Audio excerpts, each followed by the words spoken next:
And if this is implemented, I mean, it's going to be very hard to fix it later, I'm assuming, correct? I mean, isn't there the possibility that both 5 and 6 could pass and almost, how does that work? I mean, do they contradict? Do they wipe each other out? Do they...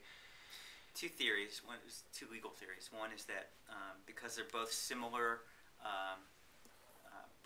similar dealing with the same issue, county government reform, that the proposal that gets the most votes would win. The other thought is that if issue 6 wins and issue 5 wins, that issue 6 would start going into effect, and then issue 5 would meet and also craft a charter, right? That would be put on the ballot at a later date. So I think that if they both win, there will probably be some legal actions. The courts are going to have to get involved and kind of help steer this. There's, this has never happened before at a county level.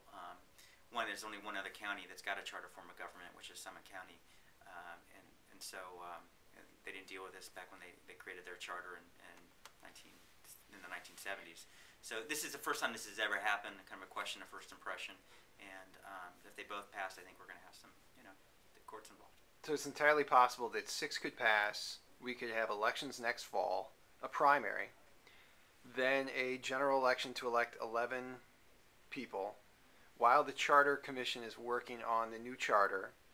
These people would be sworn into office, we'd be paying salaries, we'd restructure the entire county government, and then the Charter Review Commission could come in with a different proposal that would essentially throw these out. So, I mean, is there any limit? There's a transition period, so I think the elections would happen in 2011, and people would take office in 2012, but essentially that's correct. Oh, I thought the elections would take place in 2010. Maybe I'm wrong there. Well, I don't know. But that would be interesting because how the Charter Commission is supposed to bring to the 2010 ballot a proposal.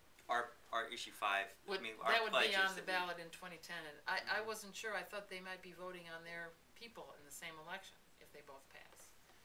So, I mean, but isn't it ironic that, I mean, 6, they claim this is all about county government reform, when in fact it could really send Cuyahoga County financially into a tailspin because we've added more layers.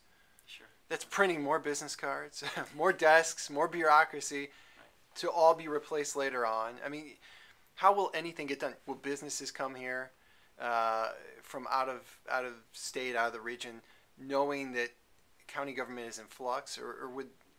Yeah. It's frightening. It's a good question. It's a valid question, and it obviously raises a lot of concerns, right? Which is why I would hope that folks would do the right thing and vote for issue 5, and not vote for issue 6, because it does throw the kind of a wrench in the works. And I should say that this is a ripe time for Cuyahoga County. Look, we've got as I've said before, we've got great assets in Cuyahoga County that we need to think smartly about how we're going to take advantage of. We've got a great transportation network. We have great research institutions. We've got a workforce that knows how to make things, an entrepreneurial class that knows how to make things. And we've got Lake Erie. We've got fresh water. There's places in this country that would kill for all the assets we have. And so doing this as smartly, as kind of non-controversially as possible it seems to me to be the most logical way to move forward. And I think you're right, issue 6 creates this kind of chaos that doesn't help do that. Doesn't help accomplish that. All right, this is State Representative Michael Foley and Harriet Applegate of the AFL-CIO. I'm Anthony Fosicek for OhioDaily. Thank you both. Thank you. And good luck. Appreciate it. All right, appreciate it.